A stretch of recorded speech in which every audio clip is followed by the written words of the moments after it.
Bonjour à toutes et tous. Je suis très heureuse de vous retrouver dans cet endroit magnifique, dans ce bel après-midi pour ce T-Rex. Alors T-Rex, T comme tasse de thé. Alors à défaut de thé, on a du jus d'orange, des cocktails. Et d'ailleurs, ce qu'on va faire maintenant s'apparente un peu à un cocktail, à un partage d'expérience, un cocktail d'expérience. Merci Gélia, merci. Cocktail d'expérience en matière d'innovation, de créativité, de management bienveillant et de conduite du changement. Et donc pour nous livrer les secrets de ces cocktails, je suis entourée par Annick Castio, qui est rectrice de l'Université de Namur. Bonjour. Bonjour Stéphanie. Et par Christophe De Graaf, qui se présente comme l'impressionnant administrateur délégué d'Undersag, une agence digitale qui poursuit l'idéal de rendre le monde meilleur grâce à la technologie. Et donc on verra dans quelques minutes en quoi et pourquoi il est un administrateur délégué impressionnant. J'ai un poids sur mes épaules là d'un coup. Alors d'un point de vue pratique pour ce T-Rex, il va durer un peu moins d'une heure. Je propose d'abord d'entendre nos intervenants pour un premier tour d'une dizaine de minutes. Ensuite on reviendra à 3 minutes chacun, puis les questions du public, et puis on terminera par un retour. On vous donnera la parole à chacun afin de voir ce qui vous a touché, ce que vous voulez garder, au frigo. Voilà, donc tout de suite, je vous présente Annick Castio plus en détail. Alors Annick, tu possèdes un doctorat en physique et après plusieurs projets postdoctoraux, tu as rejoint le secteur privé, IRIS plus précisément. IRIS, pour ceux qui ne savent pas, c'est une spin-off de l'Université de Louvain. Et donc c'est là que tu approfondis tes connaissances en management de l'innovation afin de mieux comprendre les difficultés et les opportunités auxquelles les entreprises sont confrontées lors de grands changements technologiques. Et donc avec cette expérience, tu es revenu dans le monde académique pour créer notamment pas mal de choses au niveau de l'innovation. Donc c'est en 2002, ce retour académique. En 2016, fondation d'un centre de recherche qui a pour focus la transition digitale des organisations et des territoires. Et puis il y a 9 mois, tu es devenue rectrice de l'Université de Namur, la première rectrice de l'université et une des premières rectrices en Belgique. Félicitations pour cela. Alors Annick, on parle ici d'innovation. Moi, j'ai l'impression que c'est un peu un terme fourre-tout. L'innovation, c'est un peu un thème à la mode. En 3 phrases, qu'est-ce que c'est l'innovation pour toi? Et pour moi, l'innovation, c'est la capacité d'apporter de la valeur par rapport à la nouveauté. Donc, si je reprends la théorie, on va distinguer invention et innovation en disant que l'invention, c'est la création de choses nouvelles, quelle qu'elle soit d'ailleurs, ça peut être dans tous les secteurs. L'innovation, c'est quand on apporte de la valeur. Le problème, c'est que parfois, en fait, on va considérer uniquement la valeur économique. Et je pense que l'innovation, c'est bien plus que l'innovation économique. C'est aussi tout apport de valeur sur base d'idées nouvelles, sur base de propositions nouvelles. Ok. Et c'est vrai, par définition, le monde universitaire, c'est le monde de la recherche, c'est le monde donc, de l'innovation. Mais est-ce que c'est vraiment le cas? Ou alors, il y a pas mal de choses qui seraient à dépoussiérer? C'est vrai que si on regarde les missions de l'université, les missions de recherche, en particulier de l'université, on va retrouver là des gens, les chercheurs qui sont des créatifs, des inventifs, donc ils sont curieux, ils ont envie de découvrir des choses nouvelles et donc dans l'exercice de leur métier, ils sont très proches de l'innovation. Parfois, le passage à la création de valeur, c'est plus compliqué, mais par contre, c'est vraiment là qu'on va retrouver des idées intéressantes et d'ailleurs c'est pour ça aussi que les autorités publiques vont créer des politiques d'innovation en associant les universités de manière à pouvoir, sur base de ces idées, de ces nouvelles connaissances, créer de la valeur. Mais c'est aussi un monde qui est très traditionnel dans sa façon de fonctionner. Alors on pourrait croire que c'est pas un monde très hiérarchisé, mais dans les faits, il y a des hiérarchies implicites, il y a une forme de caste, ce sont des organisations de caste avec les académiques, les scientifiques, le personnel ATG. Et il y a aussi des privilèges. Les statuts des académiques, ce sont des statuts qui sont proches des statuts des juges, par exemple. Donc si vous avez les juges d'instruction, les académiques, c'est un peu le même genre de statut, privilégiés parce qu'il y a des raisons raison particulière, c'est la liberté académique, la liberté de penser, donc la liberté de juger aussi. Mais en même temps, ces privilèges, ils doivent aller avec des responsabilités. Et c'est parfois difficile de faire en sorte que dans un contexte un peu, tu as dit, à dépoussiérer, dans un contexte où il y a des traditions, de mettre en évidence qu'on doit aller peut-être au-delà d'une vision traditionnelle du monde académique où on serait, et ce n'est plus le cas, je vous rassure, mais c'est quand même un peu le cas encore, dans une chaire comme ça à dispenser le savoir vers la société qui serait là juste pour écouter. Et donc cette question de la collaboration avec la société pour justement arriver à créer de la valeur, et dans le sens très très multiple de la valeur, c'est là, je pense, l'enjeu principal du changement du monde académique. Et qu'est-ce qui rend ton organisation à l'Université de Namur plus créative, plus innovante, au sens où tu l'entends? Et donc, typiquement, l'Université de Namur, c'est bientôt la plus petite université en communauté française. Pourquoi? Parce qu'il y a l'Université catholique de Louvain qui va fusionner avec l'Université Saint-Louis. Saint-Louis, c'était la plus petite, donc on devient la plus petite. On a toujours été une université de taille moyenne. Si on se place au niveau mondial, on est plutôt de taille petite. Donc 7000 étudiants, on a 1500 membres du personnel. Alors, ce qui permet en fait d'avoir des croisements. Et donc, les croisements, pour moi, c'est essentiel par rapport à l'innovation. L'innovation, elle ne va pas se produire quand on suit une voie qui a déjà été tracée par plein de gens. Elle va se produire quand on diverge d'un chemin habituel et qu'on va explorer le chemin de l'autre et qu'ensemble, on arrive à trouver des choses intéressantes.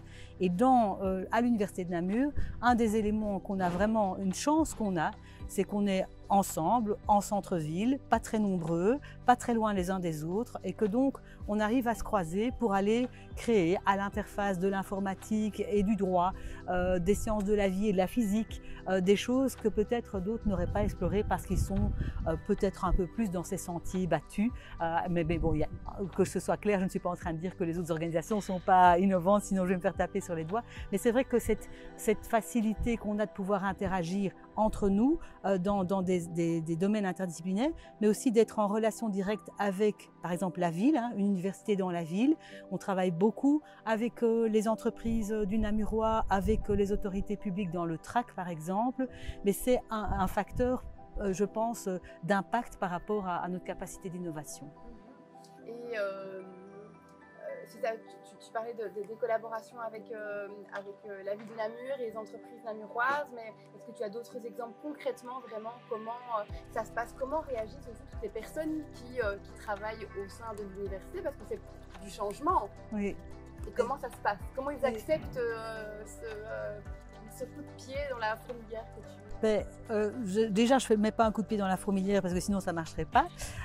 Le changement, il ne peut être que participatif, surtout dans une organisation où on a tellement de parties prenantes qui ont vraiment leur mot à dire et leur mot légitime à dire. Si j'étais toute seule là avec mon drapeau à essayer de foncer pour transformer l'université et encore la transformer, c'est la faire évoluer, et j'ai pas envie de complètement la révolutionner, je pense qu'elle a plein de choses à garder, et si j'étais toute seule là devant avec mon drapeau, ça marcherait pas. Et donc ce que j'ai mis en place depuis que je suis devenue rectrice, c'est une approche vraiment participative. Donc par exemple, on a créé un plan stratégique pour les 4 années de mon mandat, avec les grands objectifs stratégiques. Ça a été créé en collaboration avec les doyens, avec les directeurs de service. Là, en septembre, on va lancer une démarche participative. On a identifié qu'une des thématiques qu'on voulait vraiment approfondir, c'est l'Université de Namur, elle est reconnue comme accueillant les étudiants de manière plus personnelle. C'est ce qu'on appelle la cura personalis, le soin à la personne. Est-ce qu'on fait vraiment ça ou est-ce qu'on devrait mieux le faire étant donné la diversité de nos étudiants? Et donc, on va demander à la communauté universitaire de proposer des idées. L'idée, c'est d'embarquer tout le monde. En fait, on a la thématique ici de la navigation, mais c'est vraiment ça. C'est d'embarquer tout le monde dans le projet, parce que ce projet, c'est un projet collectif, c'est pas le projet d'une autorité qui a pensé dans une tour d'ivoire, mais c'est vraiment un projet collectif. Merci. Christophe, alors tu es depuis 2010 administrateur délégué d'Underside, une agence digitale dont l'idéal serait de rendre, serait de rendre le monde meilleur grâce à la technologie. C'est une agence qui existe quand même depuis 20 ans, elle aide les entreprises à se renforcer sur les marchés grâce aux outils numériques.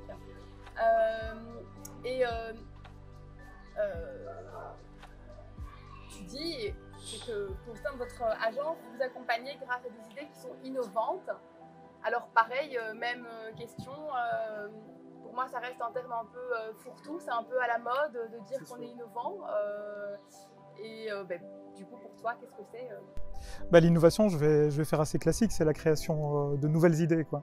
Donc au contraire de la créativité, qui est le fait de prendre tout un tas de choses et puis de créer une solution avec, l'innovation c'est vraiment le fait d'aller chercher une nouvelle idée pour résoudre un problème existant a priori. Donc les idées, c'est vraiment pour moi, comme tu le disais tout à l'heure, dans un mode collaboratif réellement, que l'on va pouvoir créer l'innovation, c'est-à-dire avoir autant de facettes différentes qu'il y a d'êtres humains travaillant sur le problème, de manière à pouvoir créer une solution qui est la plus innovante possible. Alors ça peut peut-être être parfois aussi une utopie. Concrètement, comment on fait? Alors, concrètement, alors déjà, c'est pas moi qui le fais. C'est sûr et certain.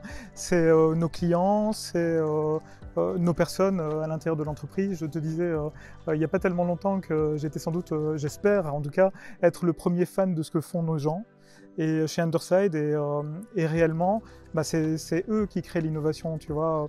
On parlait, je ne vais pas nommer le grand groupe en fait, mais combien de fois on n'est pas arrivé dans un grand groupe et se retrouver face à un CEO qui nous disait voilà, ça c'est la personne qui est responsable de l'innovation chez nous.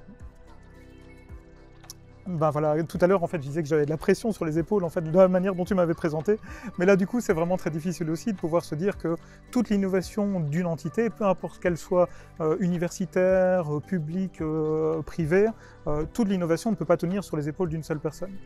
Et donc c'est là le contexte de se dire non, il faut faire tomber en fait cette croyance que l'on va avoir un directeur de l'innovation et plutôt avoir plein de petits directeurs de l'innovation qui sont réellement les employés, les collègues, les gens qui vont être actifs dans l'entité, qui chacun vont être responsables d'une partie de l'innovation de l'entreprise ou de l'entité. Et c'est cette collaboration qui fait au travers d'outils comme le design thinking. Alors nous on a mis en place aussi avec Hélène qui est juste là un outil qui s'appelle le Fantastic Four, qui est un petit peu le petit frère du design thinking, mais avec en plus du coaching technique parce qu'on est forcément du côté technologique. Et c'est le fait de mettre tout un tas de personnes autour de la table avec des visions différentes, d'âges différents. Donc on va aller demander d'avoir des personnes qui sont dans l'entité depuis un petit temps, d'autres qui viennent d'arriver, des hommes, des femmes, peu importe en fait, tant qu'on a un maximum de diversité autour de la table. Et donc du coup en fait avoir vraiment cette phase aussi, comme tu l'expliquais à nouveau, de divergence où on va vraiment générer un tas d'idées folles et puis de convergence parce qu'on va peut-être avoir l'occasion d'en parler, mais on crée aussi l'innovation par la contrainte et pas uniquement par la divergence.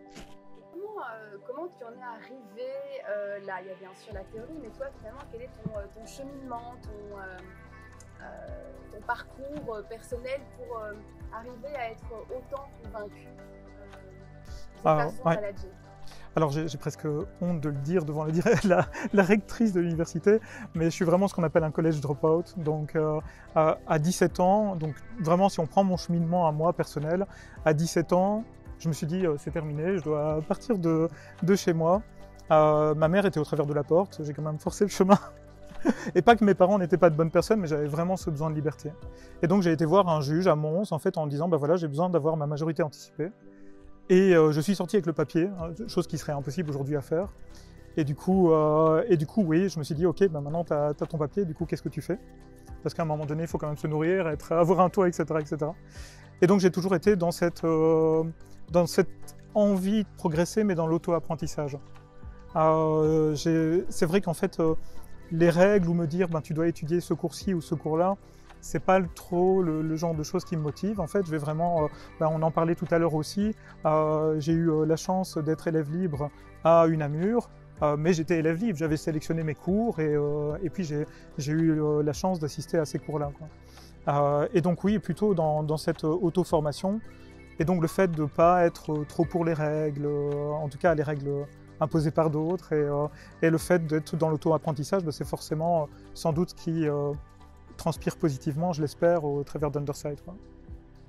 Alors en préparant cet atelier, ce T-Rex, J'ai vu que tu te présentais, ou qu'on te présentait sur le site internet comme un impressionnant CEO, entouré par une manager qualité et design de légende, par un extraordinaire manager développement et un fantastique manager des ventes. Il y a des développeurs qui sont inspirants, d'autres qui sont brillants, consciencieux, courageux, généreux. Est-ce que c'est important de présenter son équipe comme ça? C'est super important, je pense, de reconnaître les qualités des autres. Et comment ça peut ne pas être faux? Enfin, moi, voilà, en Ouais, voyant ça, je me suis tout à fait. dit, super, enfin, je voudrais bien te présenter comme Exact. ça. Alors, Mais au-delà du... est-ce que c'est pas juste... Comment ça peut ne pas être juste une belle image pour faire bien tout à fait. Ça pourrait l'être, en tout cas, pour mon titre à moi, en fait, c'est heureusement pas moi qui l'ai choisi. Mais par contre, en fait, là, je pourrais donner aucune indication sur le fait que je suis un awesome CEO, comme c'est indiqué sur le site web.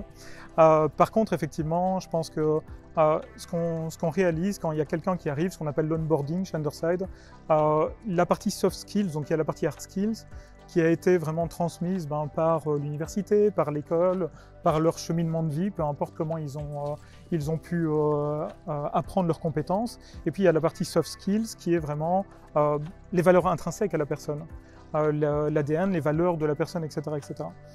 Et donc, lors de l'onboarding, il y a vraiment ces conversations avec les différentes personnes, on rencontre la personne plusieurs fois, etc. Et il y a forcément des choses qui arrivent, qui sont mises en exergue lors des échanges avec les personnes. Et donc, chacune des valeurs qui se retrouvent sur leur carte de visite, c'est effectivement autour de ça, c'est leur qualité à eux. Et je pense profondément qu'on doit tous ici, autour de, j'allais dire de la table, c'est le cas justement, autour de la table, on doit tous ici être conscients d'au minimum l'une ou l'autre qualité qui sont en nous, parce que sinon le monde serait trop triste, et puis ça veut dire que quelque part on se sentirait légitime de rien. Et si on se sent légitime de rien, on ne peut pas créer ensemble, on ne peut pas innover ensemble. Donc je pense qu'il faut surtout, en fait, à un moment donné, reconnaître à l'autre. Alors oui, c'est un clin d'œil. Ici, évidemment, la personne n'est pas faite que... Enfin, Hélène est sans doute légendaire, mais elle n'est pas que légendaire, elle est plein d'autres choses également. C'est la même chose pour nos développeurs, etc. Il n'est pas que consciencieux, il est évidemment plein d'autres choses. Mais c'est le petit clin d'œil pour dire on a tous une qualité. Et c'est la collaboration qui doit la mettre en évidence. Et les uns et les autres, les individus, qui sont tous participatifs à ce processus d'innovation, doivent se reconnaître cette légitimité et ces valeurs. Ça fait 6 ans que vous avez décidé, je pense que c'est au moment de l'arrivée d'Hélène, justement, vous avez décidé de mettre en évidence toutes ces qualités. Ça a vraiment changé quelque chose dans la dynamique? Ça a changé quelque chose? Oui, ça a changé. Je pense que ces noms en question, c'est effectivement, comme je disais, juste un clin d'œil.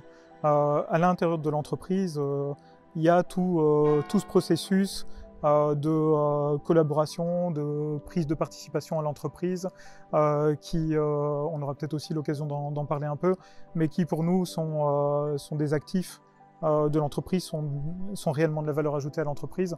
Et donc oui, ça a fait partie des éléments visibles de l'extérieur qui ont composé cette évolution. L'extérieur comme ça, j'ai l'impression que tout le monde doit être heureux chez Underside. C'est une obligation. Une obligation. Oui, tous les matins, je leur ordonne d'être heureux. C'est le minimum qu'ils puissent faire, c'est sûr. Mais justement, est-ce que c'est pas le danger quand on est CEO de se dire ma boîte elle est fantastique et tout le monde devrait être heureux? Oui, c'est sûr. C'est comme ça que... Non, mais je pense qu'il faut voir ça comme un archer qui a une cible devant lui et qui doit mettre une flèche sur cette cible. Parfois on rate le centre, et ça nous arrive tous les jours. Donc effectivement, l'objectif c'est de pouvoir collaborer, d'être heureux ensemble. On le dit souvent, on voit souvent plus ses collègues en fait que ses propres enfants ou son compagnon ou sa compagne. Et donc c'est vraiment dommage en fait de traîner les pieds pour aller au bureau. Et très franchement, j'en ai vu même chez Underside qui à un moment donné ont traîné les pieds parce qu'ils n'étaient pas ou plus en phase pour des raisons diverses et variées avec l'ADN de l'entreprise, la façon, ou les décisions qu'on prenait à ce moment-là, à tort ou à raison. C'est pas là le problème en fait. C'est juste qu'à un moment donné, il faut pouvoir, dans ce jeu de self-awareness, de prise de connaissance de soi, se dire est-ce que je suis toujours en phase ou non. Et en n'étant plus en phase, ben forcément on est moins heureux et effectivement ça nous arrive encore, ça nous est déjà arrivé. Donc c'est un objectif, mais en soi, à mon grand regret, rien n'est parfait dans ce bas monde, quoi. Donc voilà. Je vais revenir à Annick. Finalement, quel conseil vous pourriez donner à tous ceux qui voudraient suivre votre chemin, qui voudraient voilà, innover? Peut-être pas suivre mon chemin, mais je pense que innover, c'est le chemin de chacun. Donc justement, je pense que dans l'innovation, on ne peut pas répliquer une innovation dans un autre contexte en fait. On peut s'inspirer, on peut être inspiré par ce que d'autres ont fait ou par des bonnes pratiques, etc.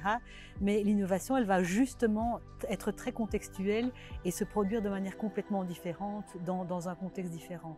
Donc moi je pense que si je devais donner un conseil, et je me sens un peu à l'aise parce que je me sens pas vraiment légitime de donner un conseil et je ne connais pas les situations des uns et des autres ici autour de la table, mais c'est d'être constamment à l'écoute parce que c'est ce que tu disais aussi, personne n'a seul les idées formidables. L'idée de l'entrepreneur innovant qui conquiert tout seul un nouveau territoire, etc.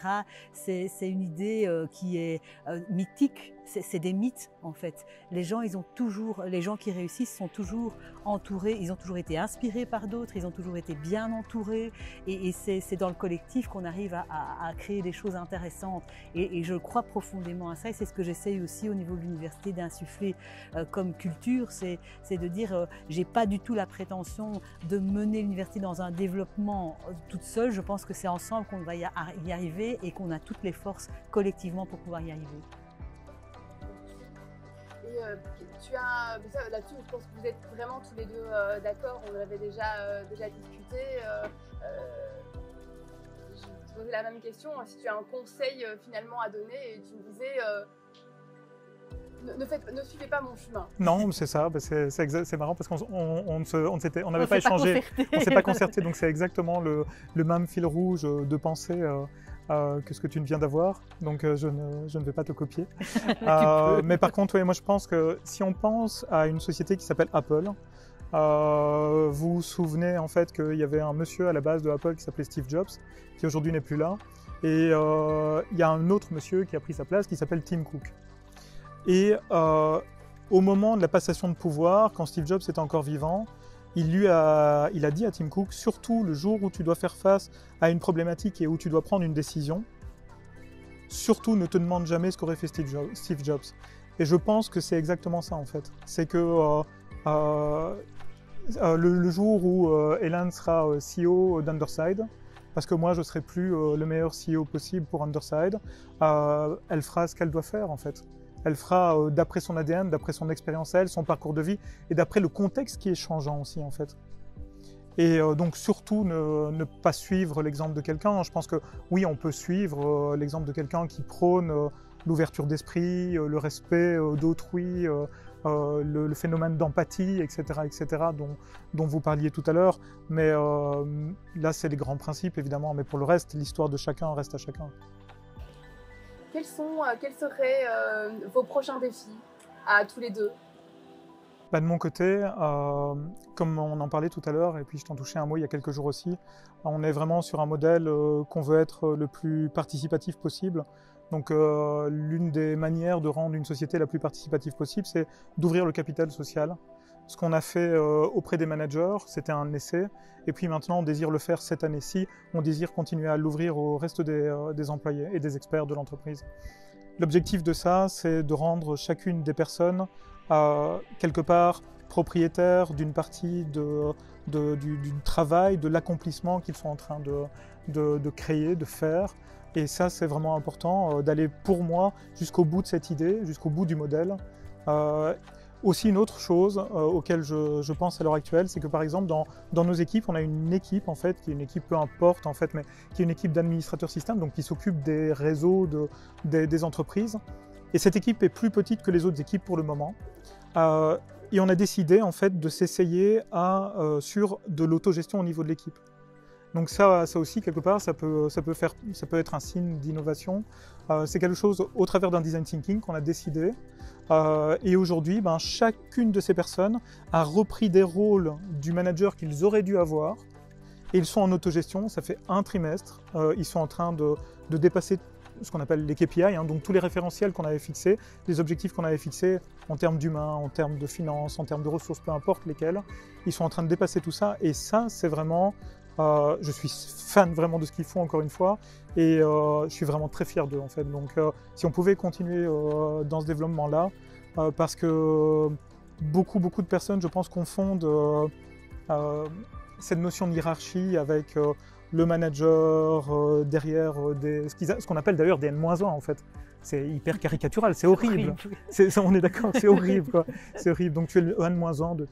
Et non, c'est horrible. Donc en fait, ce qu'on essaie vraiment de mettre en évidence aussi chez Underside, c'est que manager, c'est un rôle à part entière, comme un expert en développement, comme un expert en gestion de projet, etc. Et ça donne une autre visibilité du coup, parce qu'il y a des personnes, et ça pourrait aussi être un autre débat, mais je diverge un peu ici, je suis désolé, mais je suis persuadé que tout le monde ne peut pas être entrepreneur, et malheureusement, on pousse les gens à aller vers ça, comme à un moment donné, on disait « oui, mais le nec plus ultra, c'est d'être médecin ou d'être avocat ». Ben non, en fait, être entrepreneur, tout le monde ne peut pas être avocat, tout le monde ne peut pas être médecin, et ça je peux vous le garantir, mon épouse l'est, et quand elle revenait justement de Unamur avec l'odeur de formol, etc., en fait, ben moi j'aurais jamais pu, en fait, et puis j'ai pas son empathie à elle.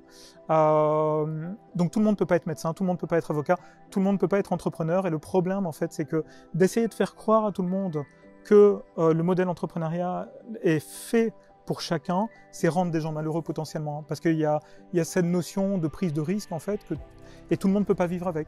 Comme tout le monde ne peut pas être un bon développeur. Comme tout le monde ne peut pas être une bonne rectrice de faculté. Donc ça, c'est vraiment important, je pense. Voilà, j'aurais divergé, désolé. Bon, parfait, merci beaucoup. Merci pour vos partages. Merci à vous pour votre participation. C'était vraiment très intéressant. Merci. Et merci Stéphanie. C'est un vrai bonheur. C'est la pause.